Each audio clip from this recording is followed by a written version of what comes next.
There's something unsettling about wedding portraits. Maybe it's the way they capture happiness, a frozen moment, painted with the belief that love lasts forever. But what happens when that very image refuses to stay still? Beat. Thunder in the distance. They called it the wedding portrait of the damned. A painting so beautiful, so lifelike, that people swore the bride's eyes followed them across the room. For over a century, every couple who owned it met the same fate, sudden, inexplicable death. And yet, the portrait always survived. It was found most recently in the attic of a decaying estate on the outskirts of Ravenshade, Massachusetts. The house had been silent for years, its windows boarded, its doors sealed. When police finally entered, they found a single painting propped against a wall. A woman in white, smiling faintly beside her husband. Her painted veil cracked from age, her hands resting on a bouquet of withered roses. But the strangest detail wasn't the art itself, it was the reflection. Because when investigators photographed the painting, the camera picked up three figures. The bride. The groom. And someone else, standing behind them. Low piano note fades under. There were no fingerprints, no signs of forced entry, and no living soul in the house. Only the painting, untouched, immaculate, and still wet at the edges, as if someone had just finished it. Narrator, they traced the portrait's history and found a pattern that stretched across generations, a century of tragedy, always beginning with love and ending in blood. It wasn't just cursed, they said. It was alive. The legend began nearly 150 years ago, in 1878. A young artist named Elias Harrow painted the portrait of his bride, Clara Vale, only days before their wedding. Friends described Elias as gifted but unstable, a man who believed that art could trap the soul itself. When Clara vanished on the eve of their ceremony, Elias was found dead the next morning, sitting before the unfinished painting, smiling as if he'd finally captured something no one else could. The authorities closed the case as a suicide. But locals whispered that the bride in the painting wasn't Clara at all, it was something wearing her face. Soft violin tremolo builds. For decades, the portrait disappeared, changing hands through estate sales, auctions, and private collections. Every record tells the same story: newlyweds acquire it, display it with pride, and within 1 year, both die mysteriously. Sometimes in fires. Sometimes in violent accidents. Sometimes in ways no coroner could explain. The police never connected the cases, different times, different places, but the witnesses all described one identical thing: the bride's eyes in the portrait had changed. Each time. Narrator, quieter, intimate, a painting that evolves on its own. A bride who seems to age, even though she's made of oil and pigment. And a whisper that appears on the edge of every photograph taken near it, a faint voice, almost pleading. Sometimes it says, Elias. Other times, help me. In 2023, a private collector named Lucien Ward claimed to have restored the piece. He described it as one of the most unnerving experiences of his career. According to Ward, beneath the surface layers of paint, there were traces of human tissue, tiny fragments embedded in the pigment itself. When he realized this, he sealed the portrait in a crate and disappeared 2 days later. Narrator, no one knows where the painting is now. Some believe it was destroyed. Others claim it's back on the market, sold anonymously under a new name. But if the legend is true, someone, somewhere, has already hung it on their wall. Soft ticking clock. A breath. There's a reason this story has endured. Because every photograph, every testimony, every death, follows the same eerie pattern. 2 lovers. A year of happiness. Then, silence. Pause. The last owner left a single note taped behind the frame. For words, written in smudged ink, she won't stop smiling. Music swells faintly, sorrowful, cinematic. Narrator, what makes a painting cursed? Is it the artist's madness? The grief it absorbs? Or the belief of those who fear it? Maybe it doesn't matter. Because this portrait story isn't about ghosts. It's about love that refused to die, and the price paid by those who kept believing it could. Beat. And so, our story begins, in a small English village in the winter of 1878. The day Elias Harrow picked up his brush, and sealed his fate forever. Music stops abruptly. Faint heartbeat sound. Cut to black. Before the curse, there was only love. In the winter of 1878, in the quiet English village of Greythorne, an artist named Elias Harrow began the greatest work of his life, and, unknowingly, the last. Elias was 32. A romantic, a dreamer, a man who painted not for patrons, but for passion.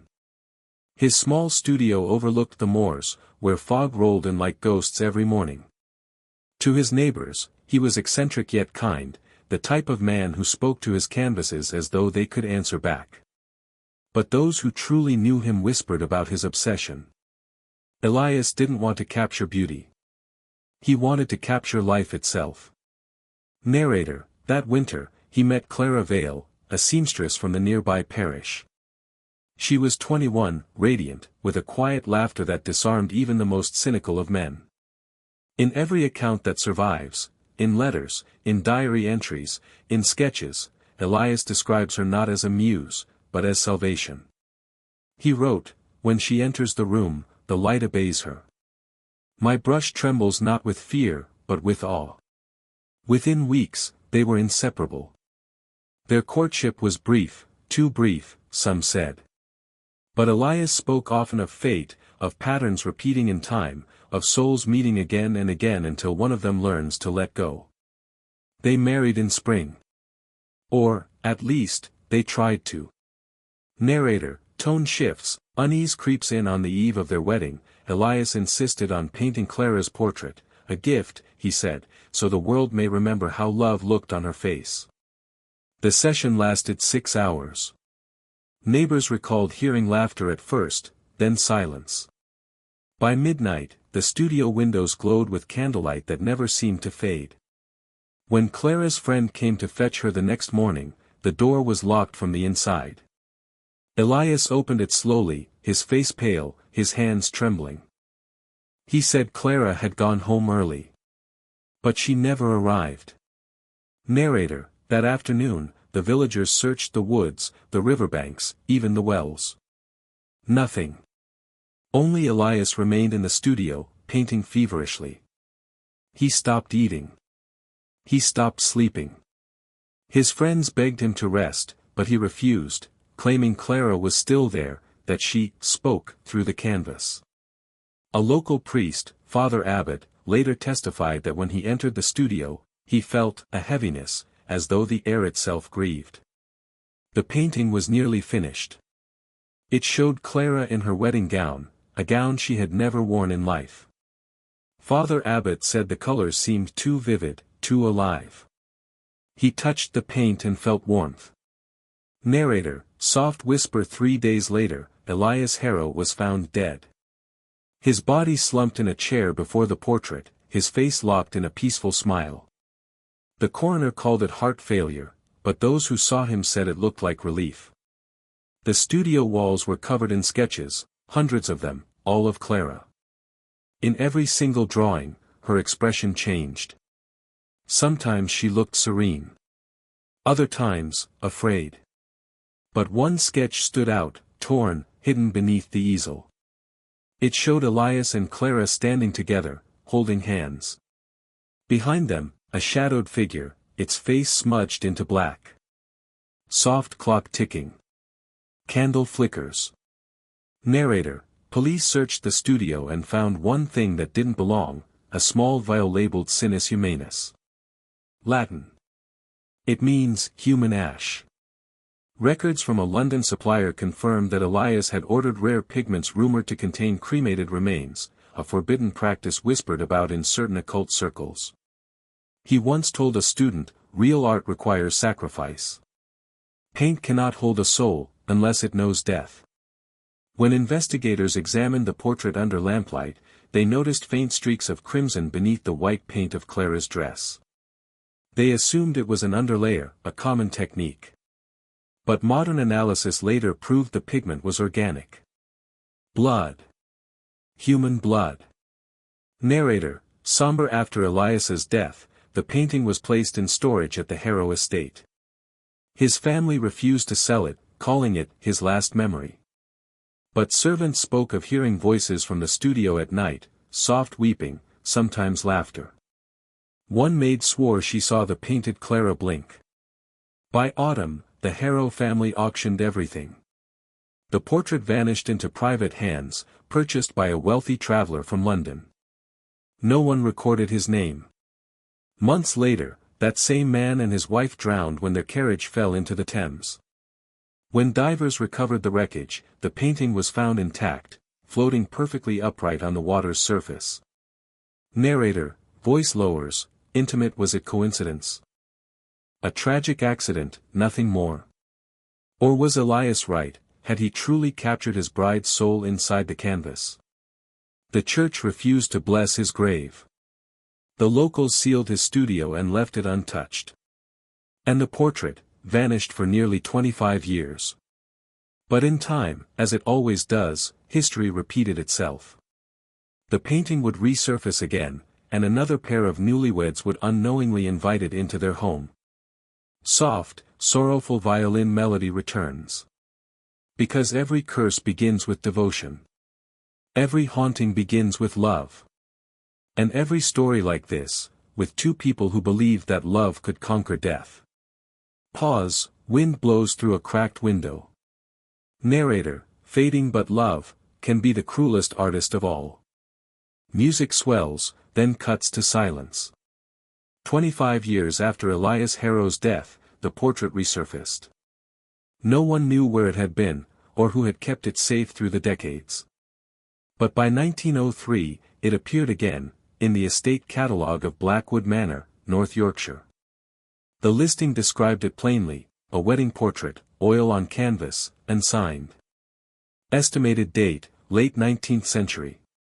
Condition, excellent. Nothing about curses. Nothing about tragedy. Just another forgotten relic from the Victorian age. It was purchased by Thomas and Eliza Harcourt, a newly married couple with more money than sense, according to local gossip. He was a businessman, stoic, proud, endlessly ambitious. She was a dreamer, younger by nearly 10 years, devoted to literature and romance. Their union was respectable, but not entirely out of love. Still, for a time, they seemed happy.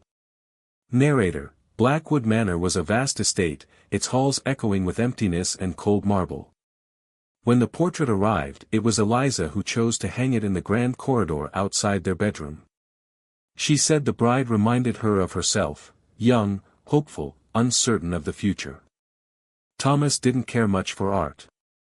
But he admired its craftsmanship, the lifelike quality of the eyes, the softness of the bride's expression. He joked that the groom looked a little like him. Eliza smiled, but later, in her journal, she wrote, "The woman's face seems kind, but her smile unsettles me. At night, in the lamplight, it looks less like joy, and more like knowing." Narrator, lower, slower. The first sign came 3 weeks later. Their maid, Margaret, reported strange noises in the corridor, faint humming, as though someone were singing behind the walls. Thomas dismissed it as old pipes. Eliza said nothing, but she began to dream of water, deep, dark, endless water. In one entry she wrote, "I saw her again last night. The bride in the painting. She was standing at the end of my bed, veil floating as if underwater. She whispered something I couldn't understand, but I felt it, sorrow, anger, love twisted into something cold." Thomas grew irritated by his wife's fears. He was practical, worldly, he didn't believe in ghosts. But as weeks passed, servants began to quit. Margaret said she saw movement in the portrait, the groom's hand shifting closer to the bride's waist. When Thomas checked, the hand was exactly where it always had been. But the next morning, it wasn't. Wind gust through corridors. Footsteps echo. Narrator, by autumn, their marriage began to decay. Thomas became jealous, convinced Eliza was writing to someone in secret. Eliza, in turn, accused him of whispering to the painting late at night. One evening, their argument grew violent. Neighbors reported hearing screams, glass breaking. But when police arrived the next morning, the Harcourts insisted nothing had happened. They smiled at the officers, arm in arm, though both bore bruises around their wrists. The portrait remained untouched, though one thing had changed. The bride's painted smile had softened into a smirk. Narrator, whispered by Winter, the housekeeper found Eliza sitting in front of the painting every night, staring for hours. When asked why, she simply said, "I'm trying to remember her face." Thomas began keeping to his study, drinking heavily. His letters to friends became erratic, rambling about the artist who captured her soul, and the mistake we've repeated.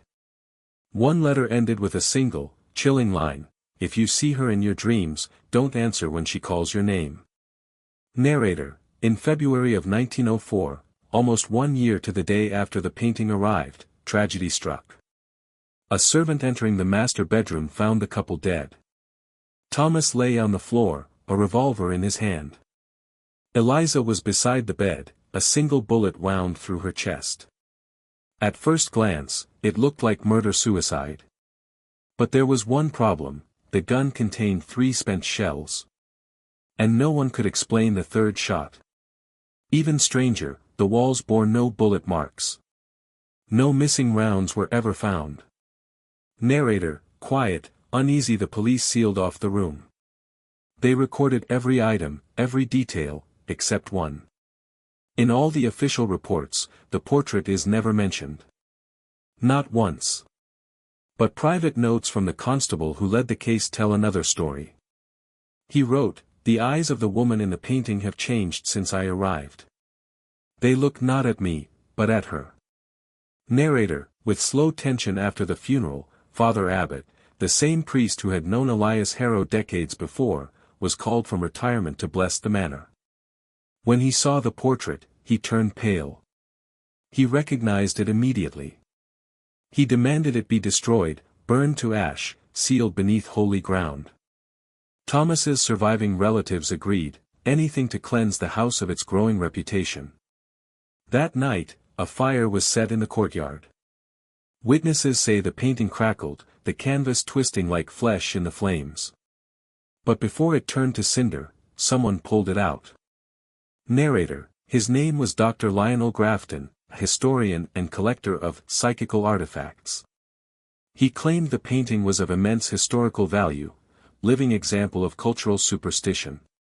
Ignoring the priest's protests, he took the portrait away in a carriage under the cover of night.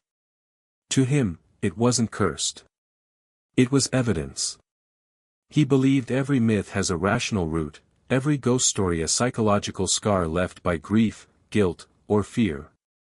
He wanted to study it, to prove that curses were nothing more than reflections of human madness. But Lionel Grafton was wrong. And he would learn that lesson in the most horrifying way imaginable. Soft, low cello builds under narration. Narrator, ominous. The portrait of Elias and Clara Harrow had claimed its second pair of lovers. And now, in the hands of a man who sought to expose its legend, it would become something far darker, a mirror not of love, but of obsession itself. Music swells, a mix of dread and tragedy. Rain intensifies. Narrator, because once you stare into that painting long enough, it starts to stare back. When the fire at Blackwood Manor died, and the embers cooled, one man stood in the courtyard, clutching the half-burned portrait against his chest. That man was Dr. Lionel Grafton. To most, he was a respected academic, historian of folklore, author of Myths of the Mind. But those close to him knew another side, a fascination with death, with seances, with what he called the living residue of emotion. He didn't believe in ghosts. He believed in memory. And when he rescued the painting, he claimed he wasn't saving a cursed object, he was preserving proof. Narrator, By 1934, Lionel had built his private collection, a vast study of haunted relics stored in his London townhouse. It was a labyrinth of strange objects, melted clocks from shipwrecks, mirrors said to hold echoes of the Titanic's passengers, a violin strung with hair from a condemned prisoner. But among them all, the wedding portrait became his obsession. He placed it in a sealed basement, his observation room, he called it. Only a few ever saw inside. According to his assistant, Edwin Cole, Lionel would sit there for hours in total darkness, recording his thoughts into a reel-to-reel machine. He'd stare at the painting and speak as though it were answering him. When Edwin transcribed the tapes years later, he described them as, like listening to two people talk, though only one voice was human. The sound of an old tape plays, faint, grainy. Lionel's voice, archival, I've been watching her eyes. They seem different each night. Sometimes, I think she recognizes me. Sometimes, I think, she's waiting for me to say the right thing. Click. Tape stops. Narrator, softly Lionel documented every change he observed. The pigment of the bride's gown grew darker. The groom's outline appeared sharper, more defined. And, over time, faint impressions began to form behind them, vague silhouettes, like faces pressed against glass. He wrote to a colleague, it's as though the painting remembers. The tragedies, the pain, all of it accumulates, pigment by pigment, soul by soul. His peers dismissed it as delusion. But the evidence, if real, was impossible to ignore. Photographs from his experiments show the painting changing subtly over months, colors deepening, shapes shifting. One photo, taken in March 1935, appears to show a new shadow, a woman's outline, standing directly behind the painted couple. Narrator, quieter, with a slow build. Edwin, his assistant, eventually grew frightened. He told friends that Lionel had begun conducting séances in the observation room. Each night at midnight, he'd dim the lights and record for exactly 13 minutes. The sessions, he said, were meant to communicate with Clara. At first, nothing happened. Then the whispering began. The recordings captured faint, rhythmic sounds, a voice just beneath the human range. Experts who analyzed them later confirmed it wasn't feedback or distortion. It was speech. And on one particular tape, a word became clear. Elias. Narrator, tone tightening. Lionel's fascination turned to obsession. He stopped publishing. Stopped leaving the house. Servants quit, complaining of nightmares and music playing on its own. Neighbors claimed that at night, the windows of his basement glowed with soft golden light, as if a fire were burning underground. One neighbor's son swore he saw a woman standing in Lionel's window, a woman in white, with eyes like mirrors. Wind picks up. The phonograph distorts again. Narrator, in June of 1935, Lionel recorded his final session. He locked himself inside the observation room and left instructions that no one was to disturb him until morning. At dawn, Edwin returned. The door was still locked. He called out, no reply. After an hour, he forced it open. What he found was never published in newspapers, but Edwin's private notes survive. He described the scene as silent, too silent, not even the hum of the phonograph. Lionel sat in his chair, motionless, head tilted upward as though staring into something above him. His eyes were open, glassy, reflecting candlelight. But there were no candles burning. Narrator, soft, cold. He was dead. No wounds. No signs of struggle. Just a faint smile on his lips. Beside him, the portrait. Only, it was different. The bride's painted hand now rested on the groom's shoulder. Her veil had vanished. And behind them, faint but unmistakable, was a third figure. A man, standing where Lionel's chair would have been. Soft pulse sound. Slow heartbeat fades under narration. Narrator, the police sealed the room and took photographs. But by the time the negatives developed, the third figure was gone. The official report labeled it natural causes, heart failure, likely exhaustion. But those who handled the evidence noticed strange anomalies.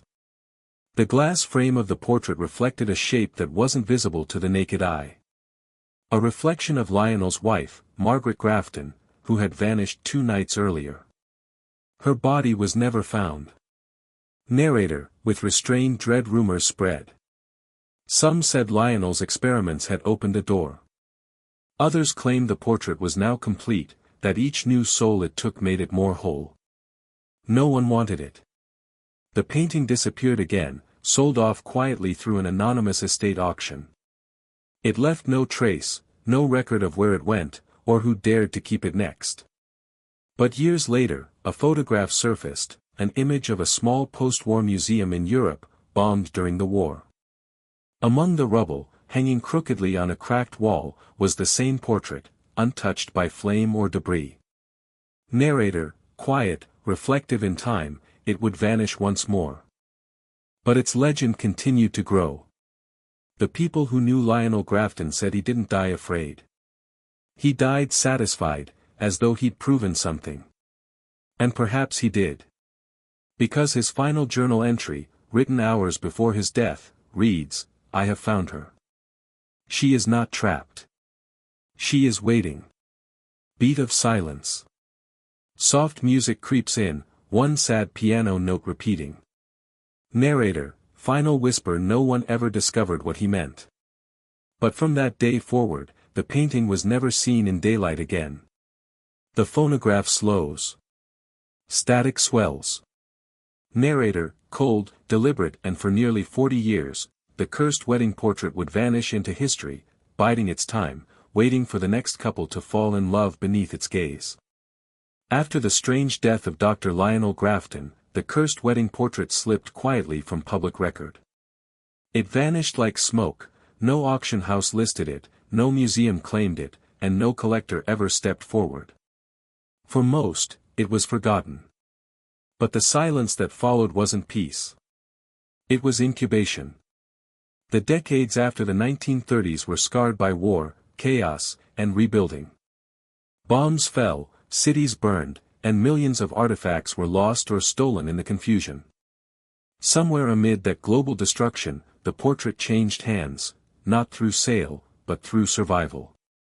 A rumor persisted among European curators that a painting matching its description surfaced in Vienna in 1946, found inside the ruins of a private art gallery.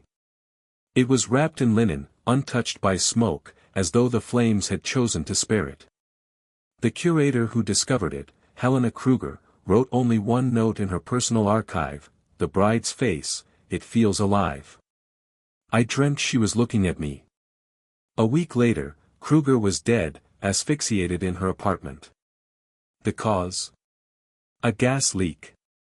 Accidental, they said. But there was something strange about the timing. Neighbors recalled that the day before her death, she'd brought a man home, a foreigner, quiet, pale, with an interest in spiritual art. After her death, both the man and the painting were gone. For nearly 2 decades, no one spoke of it again. The post-war world moved forward, but history has a way of remembering the things that try to hide. By the 1960s, the cursed wedding portrait had become a whispered myth among European art circles. They called it Die Verdammt Braut, the doomed bride. According to fragmented testimonies from art restorers, the painting resurfaced once more, this time in the possession of a French aristocrat, Etienne Rousseau, who had survived the war by dealing in black market antiques. Rousseau's private estate near Lyon was infamous for its decadence: crystal chandeliers, marble staircases, and corridors lined with portraits of people long dead. The cursed wedding painting was said to hang in his personal study, a room he alone entered. Servants claimed the light under that door never went out, not even at dawn. Rousseau's obsession grew to mirror Lionel Grafton's before him. He reportedly told a visiting art critic that the portrait changed depending on how long you looked at it. The critic, Marcel Duchamp, later recalled, he said she was the perfect woman. Loyal, eternal, unchanging. The more he spoke, the more it sounded like he loved her, not as art, but as a bride he could never touch. 2 months later, Rousseau was found dead in the same study. The cause was inconclusive, a mixture of sedatives and alcohol, but investigators noticed something strange. His right hand was outstretched toward the painting, and on his wedding finger, someone had placed a fresh gold ring that no one in the household recognized. When authorities photographed the painting, the bride's ring finger shimmered faintly, as though reflecting light from somewhere unseen. The portrait was confiscated for evidence. But when the file was reopened in the 1970s, the artwork was gone again, stolen from a sealed storage vault with no sign of forced entry. The painting seemed to move through time like a shadow, never staying still, always reappearing when love and death crossed paths. In 1978, a British journalist named Catherine Doyle began investigating the legend for a feature called Cursed Artifacts of Europe. She tracked its trail through archives, death certificates, and black market ledgers. Her notes, preserved in the Royal Historical Society Library, reveal a chilling pattern. Every recorded owner of the portrait died within 6 months of acquiring it. And in every case, the cause of death involved some act of union, weddings, engagements, or lovers' pacts. Catherine became fixated. Her colleagues said she stopped covering any other stories. She was last seen in Venice, meeting a dealer who claimed to have the bride's painting. A month later, Italian police found her boat drifting near Murano Island, the engine still running. Her camera was on board. Inside, the final photo showed an empty chair beside a framed painting, the bride's painted face half lit by a candle, smiling faintly at the lens. Catherine's body was never found. For the next 20 years, the painting entered folklore. Superstitious sailors claimed to have seen it aboard a sunken freighter in the Adriatic. A 1989 BBC radio caller swore her grandmother had hidden it behind church walls during the Blitz. Paranormal researchers, desperate for proof, chased its trail through whispers and ghost stories. But what makes the curse endure isn't just the deaths, it's the feeling that the painting never left. As if somewhere, in some dark corner of the world, it's still watching, waiting for the next pair of lovers to make the same mistake. In 1999, one final trace appeared, an anonymous email sent to an art forum by someone using the name Elias. The message was short, cryptic, and sent only once. It read, "The bride is real. The portrait is not of them, it's of us." No one ever identified who Elias was. The account was deleted hours later. The new millennium brought silence again, but this time, it felt different.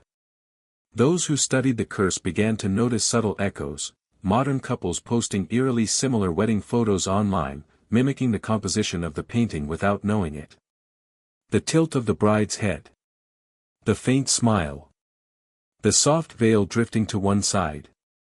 Was it coincidence, or something far stranger, a memory that art had imprinted into culture itself? By 2003, paranormal forums began circulating a grainy image said to show the original painting hanging in an antique shop in northern England. The owner denied it, insisting the photo was an illusion of the flash. But in the reflection of the glass, there appeared to be two silhouettes standing behind the photographer, a man and a woman, holding hands. The silent decades had ended. The painting, it seemed, was ready to be found again.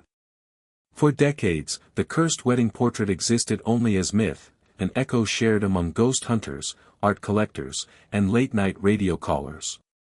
But in 2007, the myth became tangible. The painting resurfaced. Not in a dusty vault or private manor, but under the bright, sterile lights of an auction house in London. It began quietly. An anonymous seller contacted Caldwell Sons Fine Art, one of Britain's oldest auction firms, claiming to possess a late 19th century wedding portrait of unknown origin. The seller provided no provenance, no restoration certificates, only a single photograph. The image showed a Victorian-style couple framed in oil, their features hauntingly soft, the edges faded like a half-remembered dream. At first glance, the staff thought little of it. Thousands of portraits passed through such places, forgotten family heirlooms, orphaned art from collapsed estates. But the cataloger, Amelia Reed, noted something strange: the pigment analysis didn't match its supposed age. Under ultraviolet light, the painting appeared to shift, as if another image lurked beneath the surface. She described it as two layers of reality painted on top of each other. When she mentioned it to her supervisor, he laughed. "It's probably just mold," he said. "List it under miscellaneous." But Amelia couldn't let it go. She'd worked at Caldwell for 6 years and handled everything from impressionist landscapes to medieval icons. Nothing had ever unsettled her, until that portrait. The next morning, she found a note on her desk. It was unsigned, typed on a vintage machine, the ink faint. It read, "Do not stare at it too long. She notices." The auction was set for October 31, 2007, a Halloween event meant to attract collectors of the macabre. The timing, of course, was a publicity stunt. Reporters called it the Night of the Haunted Lot. Items included memento mori jewelry, antique coffins, and Victorian mourning photographs. Lot was the cursed wedding portrait. Amelia objected to the date, calling it distasteful. Her manager overruled her. "The creepier, the better," he said. "Fear sells." 2 days before the event, strange things began happening inside the building. Motion sensors went off after hours. Security cameras glitched, recording static that formed vague silhouettes, 2 figures standing where the painting was stored. Staff joked that the bride and groom had come early. But Amelia noticed something others didn't. In each frame, the figures were closer to the camera than before. That night, she stayed late to recheck the painting's condition. She opened the storage room and found it slightly ajar, though the door had been locked. The painting stood upright on its easel, covered by a thin cloth. The air smelled faintly of burnt roses. When she lifted the cloth, her breath caught. The colors had deepened. The bride's eyes, once a muted gray, now seemed almost blue. And in the far background, where there had once been only darkness, a faint golden glow shimmered, like candlelight trapped in pigment. She blinked, and it was gone. By the morning of the auction, the entire building buzzed with unease. The staff whispered about Amelia's visions, and one intern refused to go near the display hall at all. But the event went on as planned. At 8 p.m., collectors and reporters filled the auction floor, sipping champagne as the lots rolled by.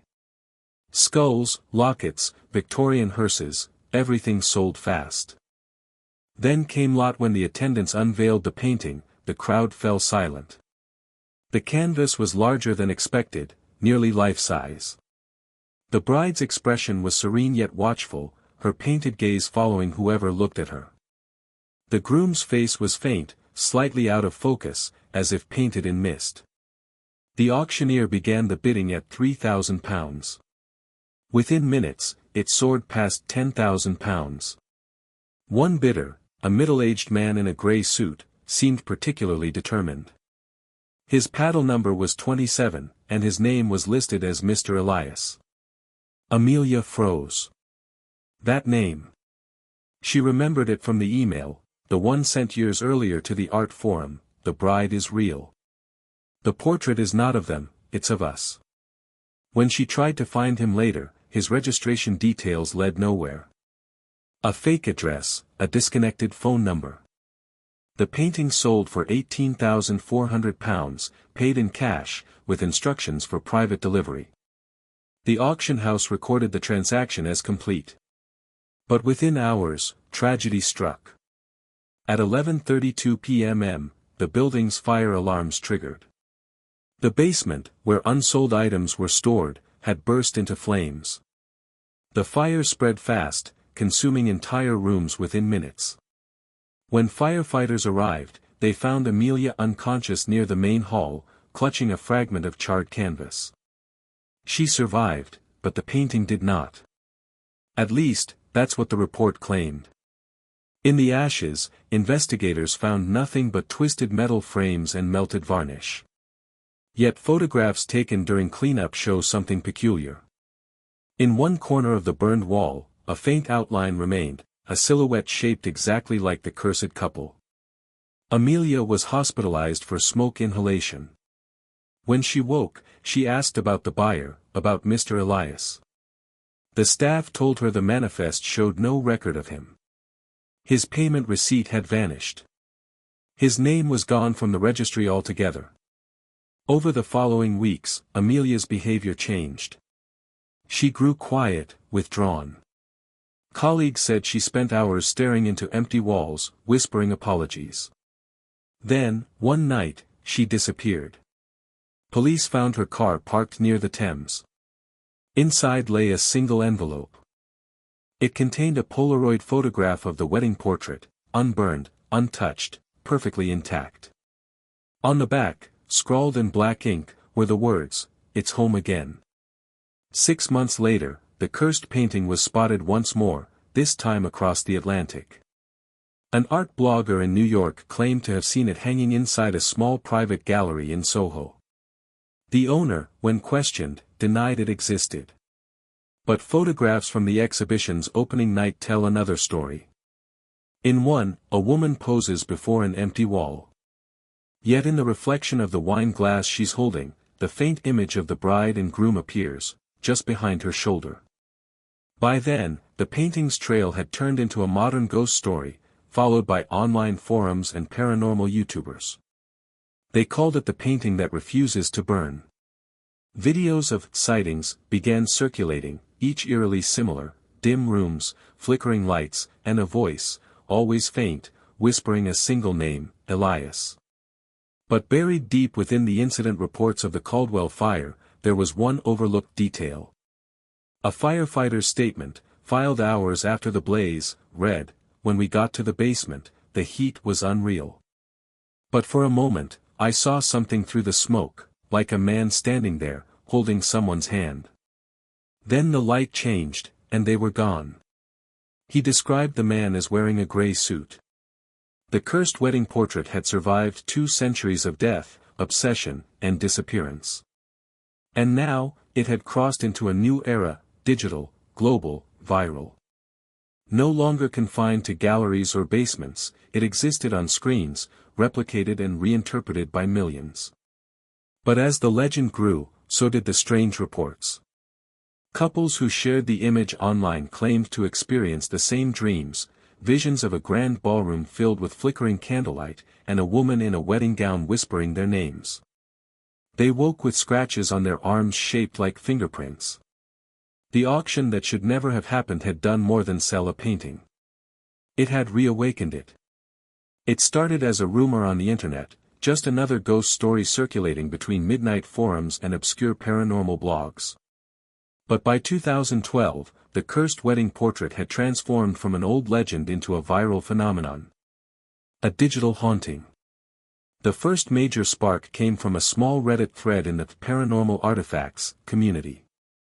A user calling himself Elias Returns uploaded what appeared to be a restored image of the painting. The post was titled, "This portrait killed everyone who owned it. I found it again." The image quality was uncanny. Unlike the faded Victorian photos that had circulated before, this one was pristine. The bride's skin glowed with warmth, her eyes sharp and alive. The groom's expression, once gentle, now seemed subtly pained, as though aware of what was coming. Within hours, the post went viral. Thousands downloaded the image, reposting it on Instagram, Facebook, and countless horror forums. Comment sections filled with speculation: was it real? A hoax? A lost artwork resurfaced? But the comments didn't stop at curiosity. They shifted to fear. Users began reporting strange coincidences. One claimed his phone glitched every time he tried to delete the image. Another said the file reappeared after he cleared his gallery. A few reported power surges, flickering lights, and whispers in audio recordings made near their computers. A teenager in Canada posted a YouTube video titled, "The Cursed Wedding Portrait Experiment." In it, he stared at the image on his monitor for 13 minutes, live on camera. His expression turned pale midway through, and he abruptly ended the stream. The next day, his channel vanished. Friends reported that his family had left town suddenly, refusing to discuss why. No one knew then that the curse had evolved. The painting, once confined to physical form, had adapted to the digital age. It no longer needed a frame or canvas to survive, it needed eyes. Every person who viewed it, even for a moment, became a host for its memory. By mid-2013, art historians began noticing a disturbing trend. Newlywed couples across Europe were unconsciously recreating the same composition in their wedding photos, the same pose, the same slight tilt of the bride's head, the same golden light in the background. None of them had seen the painting, or so they claimed. When a viral photography challenge called Timeless Love spread online, thousands of participants unknowingly mirrored the cursed portrait. The resemblance was unmistakable. Forums joked that the bride and groom aesthetic was making a comeback. But among paranormal researchers, alarm bells rang. Dr. Isabella Vaughan, a psychologist specializing in digital folklore, published an article titled The Algorithmic Haunting. She suggested that the curse's spread wasn't supernatural, it was psychological. People see what they've been primed to see, she wrote. Fear replicates faster than truth. But even she couldn't explain what happened next. That same year, an art restorer in Budapest, Martin Kovacs, uploaded a high-resolution scan of what he claimed was the original portrait found in an abandoned estate. The image appeared for exactly 36 hours before the link broke. In that brief time, over 500,000 people downloaded it. Martin was found dead in his studio 3 days later. His death was ruled as accidental electrocution, caused by a shorted lamp. But investigators noted something strange: every mirror in the studio had shattered inward, as if imploding from pressure. On his laptop, police found a single unsent email draft addressed to someone named Reed. It read, "She's in the reflection now. I can't turn the lights off. Every time I blink, she's closer." After Martin's death, the painting's presence online grew unstoppable. Copies of the image appeared in meme compilations, horror TikToks, and digital art contests. It even appeared briefly in a stock image library under the tag Vintage Wedding Portrait. Within weeks, it spread to millions of unsuspecting screens. And then came the incidents. A woman in Manchester reported her smart TV turning on at 3 a.m., displaying the portrait for exactly 13 minutes before shutting off. A couple in California claimed their wedding photographer disappeared after using the image as lighting reference. In Japan, a group of university students allegedly recreated the painting as part of a viral art challenge. 2 of them later went missing. The phrase, "the bride is watching," became a trending hashtag. For skeptics, it was digital hysteria. For believers, proof that the curse had evolved beyond material limits. The portrait had become information, a self-replicating entity feeding on human attention. One of the most chilling accounts came from a cyber investigator named Liam Dorsey, who ran a YouTube channel debunking paranormal claims. Determined to expose the hoax, he tracked the IP address of Elias Returns, the user who first posted the image. The location pinged to a derelict building on the outskirts of London, an old property once owned by Dr. Lionel Grafton. Liam documented his visit on film. The footage begins with him exploring dark hallways covered in mold and dust. At timestamp 12:47, he finds a door marked Observation Room. Behind it, a single canvas stands on an easel. The camera pans to reveal the cursed wedding portrait, perfectly preserved, the paint shimmering as though still wet. Then, static. The last frame shows Liam's reflection in the glass, standing between the painted bride and groom.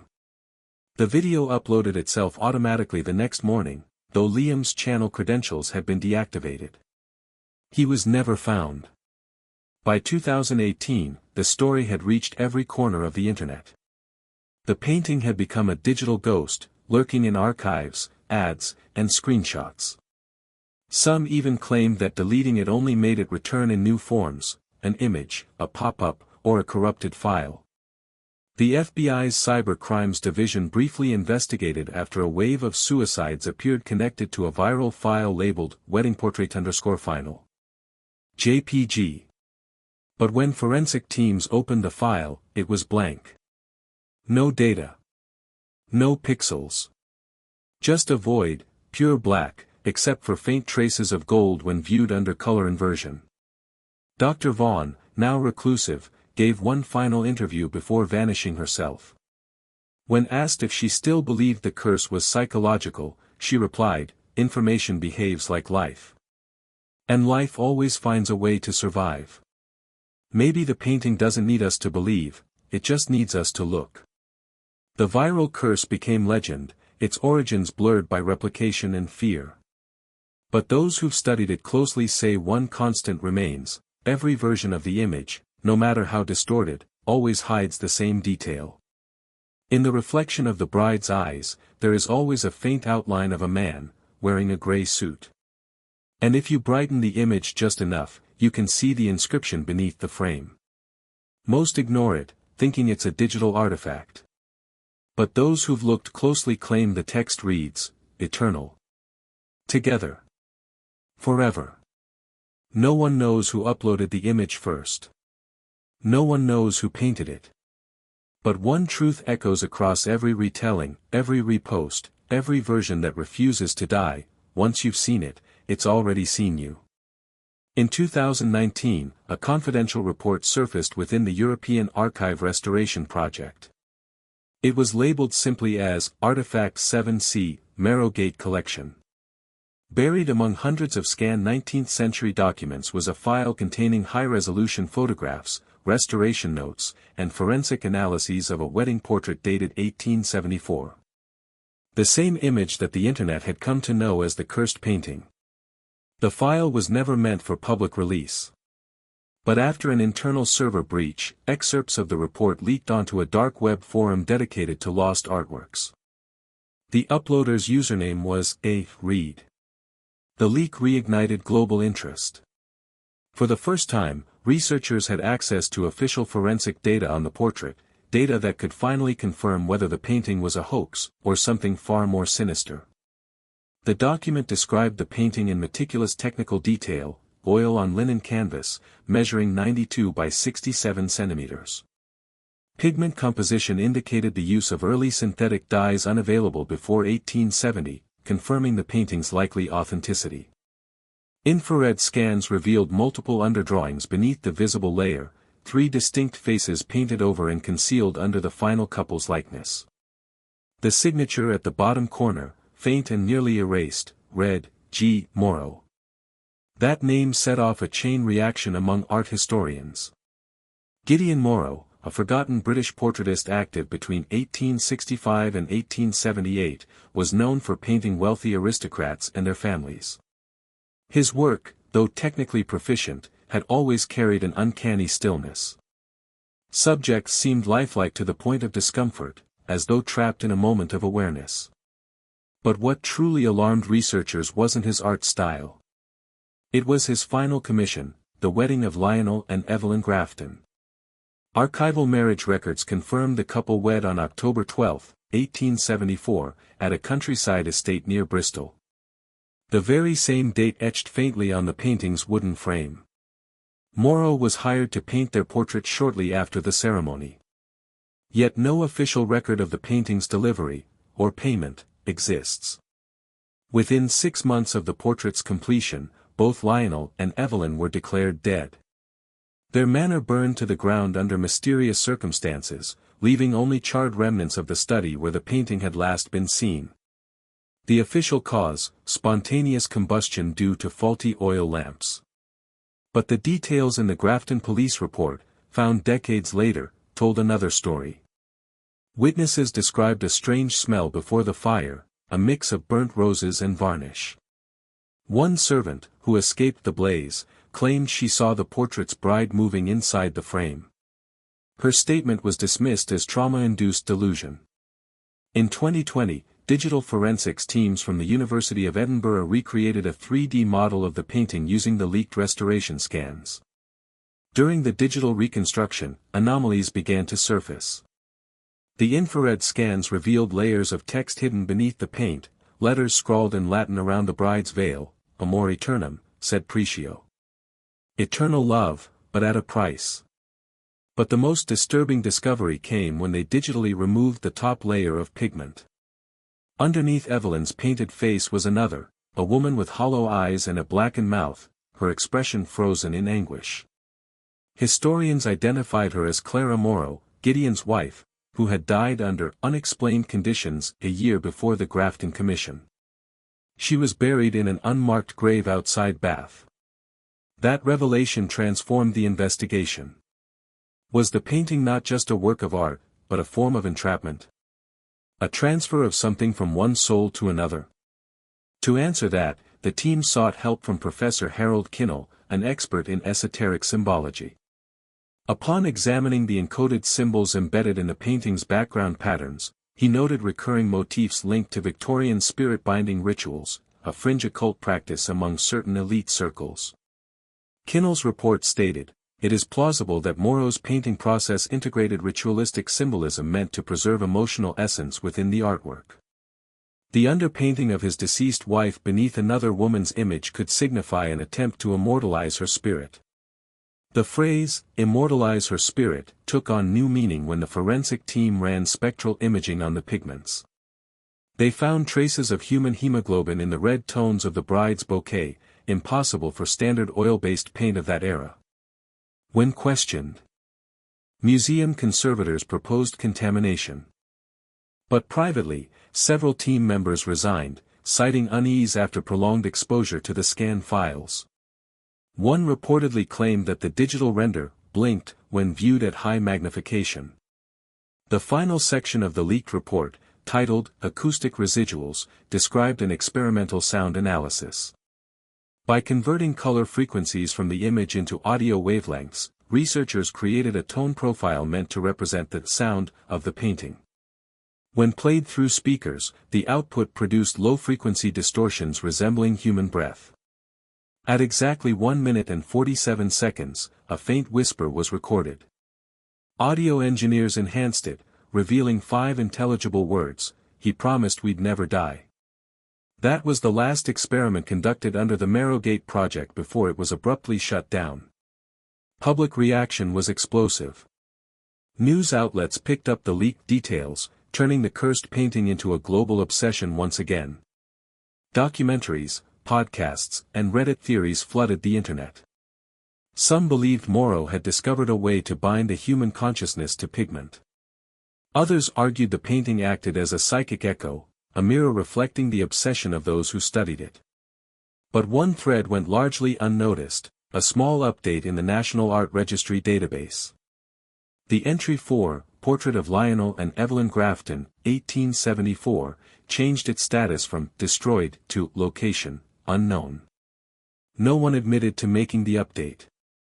The system logs showed it was edited from an external connection traced to Bucharest, Romania, coincidentally, the same location where an art collector named Anton Reed was rumored to reside. Yes, the same Reed who leaked the files. In late 2022, an anonymous package arrived at the British Museum addressed to the Department of Lost Works. Inside was a small section of canvas, cut irregularly as if torn from a larger piece. Lab tests confirmed it matched the original Morrow canvas fibers. Under UV light, faint outlines of a face appeared. Not Evelyn's, not Clara's, but a third, unfamiliar woman. Her expression was serene, her eyes looking directly at the observer. Attached to the sample was a handwritten note: "You only see what she wants you to see." No sender. No fingerprints. Since then, the remaining sections of the painting have never surfaced. But investigators believe fragments might still exist, distributed privately, traded among collectors who value the legend more than their safety. And every few months, a new story emerges. A curator vanishes. A restorer dies mysteriously. A digital artist claims their file finished itself. Every time, the same phrase appears somewhere in their correspondence, typed or handwritten, deliberate or accidental: in early 2023, a man named Anton Reed resurfaced in the European art scene after nearly a decade of obscurity. Collectors remembered him as an eccentric but brilliant restorer, someone obsessed with resurrecting lost works rather than preserving existing ones. He had no formal training, no public exhibitions, and yet, his name appeared in the provenance records of several recovered 19th-century paintings across Europe. His clients were private, wealthy, and often anonymous. Reed's workshop operated out of an abandoned monastery on the outskirts of Sinaia, Romania, a place shrouded in mountain fog and silence. Locals said they often saw dim light flickering through its stained windows at odd hours, accompanied by what sounded like chanting, or sometimes, crying. It was there that the Marrowgate painting was reborn. A private client, whose identity remains unknown, had commissioned Reed to digitally and physically reconstruct the portrait using the leaked forensic scans from the 2019 archive breach. The objective was simple on paper: recreate the original wedding portrait of Lionel and Evelyn Grafton, as it appeared in 1874. But Reed's notes revealed his ambition went far beyond replication. In his private journal, recovered months later, he wrote, "To restore is to resurrect. Every brushstroke remembers." He began by projecting the high-resolution scans onto a blank canvas, layering them in order of their discovery, Evelyn first, then the hidden faces beneath. He mixed pigments manually, using methods described in Moreau's own letters, which he had somehow acquired from a collector in Bath. His assistants claimed he worked obsessively, sometimes for 20 hours straight, muttering phrases in an archaic dialect while painting. Within 6 weeks, the new portrait began to take form. Reed described it as breathing. The first sign of trouble came when the power in the monastery flickered repeatedly, despite no storms in the area. Surveillance cameras installed for documentation malfunctioned whenever Reed stood in front of the painting. The footage glitched, creating visual distortions that made his face appear blurred, while the portrait's figures seemed to move slightly between frames. One assistant, a graduate student named Mara Iliescu, began recording voice notes about the restoration process. In her 4th note, she whispered, "He says the bride's eyes look different every morning. I thought he was exaggerating, until I saw it too." The next day, Mara vanished. Her phone was found still recording, the final note capturing nothing but a faint humming, like someone breathing close to the microphone. Authorities later searched the monastery, but Reed produced legal permits and denied any involvement in her disappearance. The investigation stalled. Still, rumors spread. Local villagers avoided the area altogether. Some claimed to hear faint wedding music echoing from the monastery at night. By the time Reed completed the painting in May 2023, the finished piece was nearly identical to the original Moreau portrait, at least at first glance. The couple stood hand in hand, their faces serene, the same faint smile playing on Evelyn's lips. But there was something else, something that viewers couldn't quite explain. A heaviness in the air. A feeling that the figures were aware of being watched. Reed refused to display it publicly. He told reporters he had made a promise to the bride. 3 weeks later, he hosted a private viewing for his client. Only 4 people attended, including Reed himself. The other 3 were never publicly identified, though one is believed to have been a Swiss art financier named Johann Keller, who disappeared shortly afterward. A power outage occurred during the viewing, plunging the monastery into total darkness for 7 minutes. When lights returned, one attendee was found unconscious, Reed was missing, and the portrait was gone. Blood was found smeared across the frame, but DNA analysis yielded no matches. 2 months later, fragments of Reed's digital backups surfaced on an encrypted cloud drive. Among thousands of corrupted files was a 27-second video labeled bride_completed. MP4. The footage begins with Reed adjusting his camera toward the nearly finished painting. He whispers, "Almost there, Evelyn." The image is still, then the faintest movement, the bride's pupils shift slightly toward the camera. Reed freezes. The audio distorts, and a voice, female, layered, distant, murmurs, "I remember you." The file ends abruptly. Digital forensics confirmed the video was authentic and had not been manipulated. Yet what baffled investigators was the data signature. It contained metadata from multiple recording devices, including timestamps from 1874. That impossibility reignited public hysteria around the painting's curse. Online forums flooded with theories. Some believed Reed had successfully reactivated whatever power Moro's painting once held, others claimed he had digitally merged the identities trapped within it. But the most haunting theory came from a linguist who analyzed the whispered phrase. According to her, the voice didn't say, "I remember you," but "We remember you." 6 months after Reed's disappearance, hikers in the Carpathian Mountains discovered a collapsed chapel buried under ivy and stone.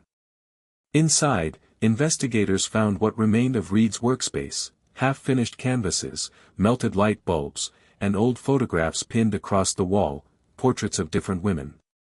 Each one resembled Evelyn, yet none were identical. On the central table lay an open sketchbook, its pages warped by moisture. The last entry read, "It's not a curse. It's a reunion." Next to the notebook was a small mirror, cracked diagonally. Etched faintly into the glass, visible only under UV light, were the words, "She's in the reflection now." The authorities sealed off the site. The recovered sketches were archived under restricted access by the Romanian Ministry of Culture, though some leaked online months later. In one sketch, a faint outline of Reed's own face appeared behind the bride's veil, as if the artist had painted himself into the portrait. Today, no one knows where the restored painting resides. Some claim it was sold to a private collector in Dubai. Others insist it was burned by Reed himself during the blackout, though no remains were ever found. Yet, in 2024, a London-based NFT collective announced a mysterious drop titled, "The Bride Returns." The digital artwork featured a hyperrealistic rendering of Evelyn's face, matching every forensic detail from Moro's original. Within hours of its release, the platform crashed. Buyers reported their devices freezing, displaying static screens with the words, "Till death do us part." When the servers came back online, the NFT, and the funds associated with it, had vanished. Since then, scattered reports have emerged across Europe: a newlywed couple found dead in front of a monitor playing the leaked video, an art historian driven to madness after receiving an email containing a single image attachment, of the restored portrait, and a museum curator in Vienna who swore she saw the bride's reflection move in a security mirror. All share one eerie detail. Each victim's eyes, upon examination, bore faint red pigment stains consistent with Reed's custom oil mixture. Whether it's coincidence, contagion, or something far older resurrected through modern obsession, no one can say.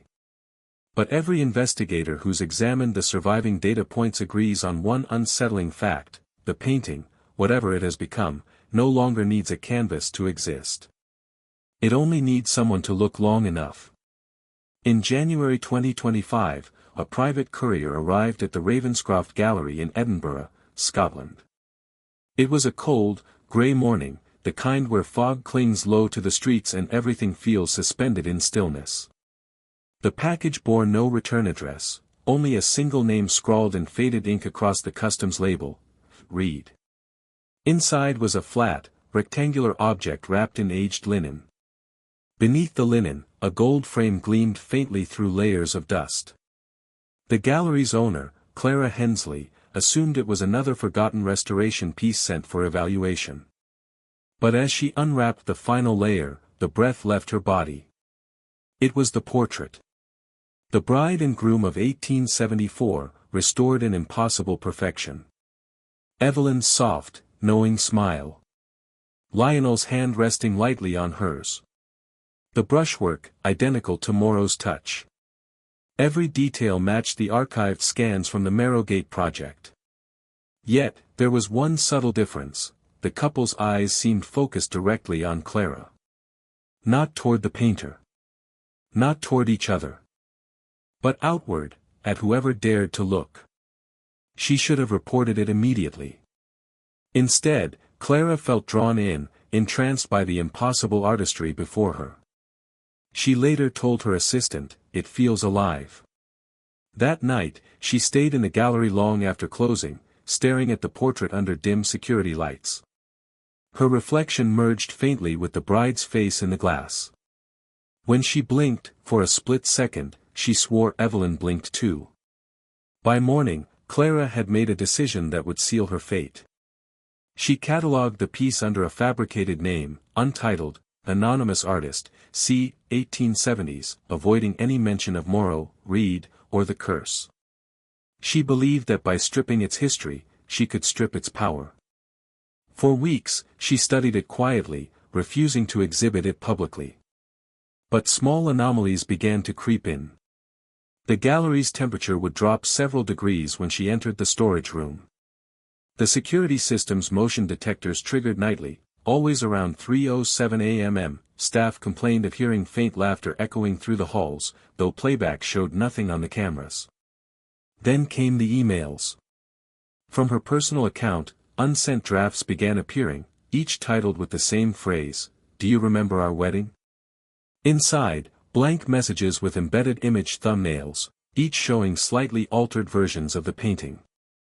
In one, Lionel's hand was gone. In another, Evelyn's eyes were closed. By mid-February, Clara's assistant resigned after claiming he heard someone whisper his name while cataloging the artwork. The whisper, he said, came from behind the portrait. Clara's descent was slow but methodical. She became obsessed with decoding the painting's details, convinced there was an embedded message left by Morrow, or perhaps by Reed. Late one night, she used a heat lamp to examine the paint layers. Beneath the upper varnish, faint text emerged, scrawled along the curve of Evelyn's veil, "Return what was taken." At first, Clara thought it referred to the physical restoration, the fragments Reed had stolen or the layers he'd digitally merged. But the more she studied it, the more she realized the message might not have been for the painter at all. It might have been for her. That same week, a journalist named Miles Grafton contacted the gallery. He claimed to be a descendant of Lionel and Evelyn Grafton, the couple in the painting. Miles had spent years tracing the cursed portrait's lineage, convinced it had destroyed every family that possessed it. When Clara agreed to meet him, he arrived pale and exhausted, clutching a folder filled with genealogy charts, photographs, and coroner reports spanning a century. "There's a pattern," he said. "Every owner is connected by bloodline. Even the ones who didn't know it." He handed her a document that stopped her cold, a birth certificate. Her birth certificate. Clara Hensley was born Clara Evelyn Reed Grafton. She wasn't just the latest owner. She was the last heir. For days, Clara tried to deny it. Her parents had died young, her adoption records were sealed. She had never known her family's true history. Yet every thread led back to the original couple, Lionel and Evelyn, the first victims. In her notes, later recovered from the gallery's basement, she wrote, "I thought I was studying a painting. But maybe it's been studying me." After discovering her lineage, Clara became convinced that the portrait had found her deliberately, delivered by a force beyond comprehension, or perhaps by Reed himself, fulfilling some ancient pact. She stopped eating. Stopped sleeping. Spent her nights talking softly to the painting, whispering questions that went unanswered. But one morning, a single word appeared faintly on the gallery floor, written in red dust that no one could identify, "Home." That same day, security footage captured her entering the storage room at 2:58 a.m. She carried a lantern, a bottle of solvent, and a small knife. The footage cuts out exactly at 3:07 a.m., the same time the motion alarms had always triggered. When the recording resumed at 3:12, the room was empty. The painting remained, but the figures inside had changed. Evelyn stood alone. Lionel was gone. Authorities found no trace of Clara Hensley. Her phone and keys were left on her desk. Her laptop displayed a single open document, its contents chillingly simple: "She doesn't want to be forgotten." A week later, Ravenscroft Gallery abruptly closed, citing structural damage. But urban explorers who entered the abandoned building months afterward described something far stranger.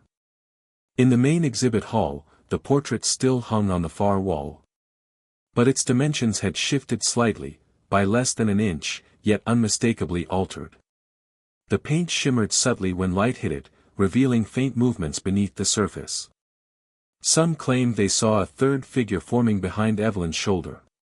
A woman with dark hair, wearing modern clothes. When investigators enhanced leaked photos from the site, the resemblance was undeniable. The woman was Clara. Art historians now refer to the case as the Ravenscroft disappearance. The painting itself was seized and moved to an undisclosed location under the care of the British Museum's restricted archives. But even there, strange incidents persisted, staff reporting whispers through ventilation ducts, lights flickering in sealed rooms, and one guard who swore he heard faint knocking from inside the crate. The official report states the artwork is under containment. But an anonymous curator later leaked a single still image from within the storage vault. It showed the painting, now darker, aged beyond recognition. Evelyn's dress, once ivory, had turned gray. Her smile had faded. And standing behind her, barely visible through the shadowed paint, was Clara's face, her eyes open, watching. At the bottom corner, where Morrow's signature once was, new words appeared, brushstrokes fresh, glistening under the flash, completed by C. Hensley, 2025. With Clara's disappearance, the curse had finally come full circle. The lineage closed, the painting seemingly satisfied. Yet in the quiet corners of art restoration circles, whispers persist, about a private email circulating among collectors, containing a single high-resolution image attachment. Its subject line reads, "A gift from the bride." Those who opened it reported hearing a faint, slow exhale from their speakers before their screens went black. And when their monitors came back to life, their desktop wallpapers had changed, replaced by the image of a woman in a white dress, looking out with eyes that seemed too real.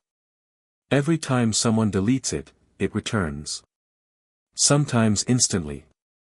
Sometimes days later. But always, always, on the anniversary of Evelyn Grafton's wedding.